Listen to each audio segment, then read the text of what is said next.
Americans are tired of Washington's short-term fixes and gimmicks, which are creating uncertainty for job creators at a time when millions of Americans are out of work.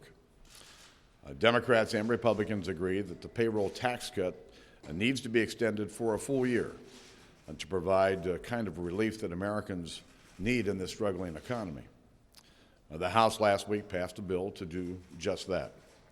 But instead of passing the House bill or another bill which extended the payroll tax credit for a year, the Senate Democratic leaders passed a 2-month extension, punting the problem into next year. We opposed the Senate bill because doing a 2-month extension instead of a full year extension causes uncertainty for job creators. I used to run a small business. I met a payroll. I hired workers. A 2-month extension creates uncertainty and will cause problems for people who are trying to create jobs in the private sector. The idea that tax policy can be done 2 months at a time is the kind of activity that we see here in Washington that's really put our economy off its tracks.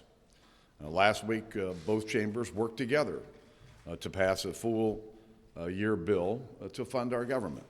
And I don't think this issue is any different. It's time for Congress to do its work, no more kicking the can down the road. Tonight, the House will vote on the Senate-passed bill. This is a vote on whether Congress will stay and do its work or go on vacation. I expect that the House will disagree with the Senate amendment and instead vote to formally go to conference. The formal process in which the House and Senate can resolve differences between the two chambers and between our two bills. And I expect the House to take up legislation that reinforces the need to extend the payroll tax relief for a full year rather than just 2 months, again, to provide certainty for job creators.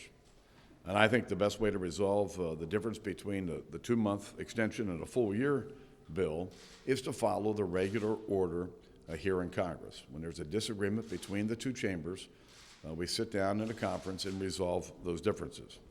And that's exactly what I believe the House will do. The President has said repeatedly that no one should be going on vacation until the work is done. Democrat leaders in the House and Senate have said exactly the same thing. So I think it's time for Senate Democrat leaders to follow the President's example, put their vacations on hold, and work in a bipartisan manner to finish the nation's business.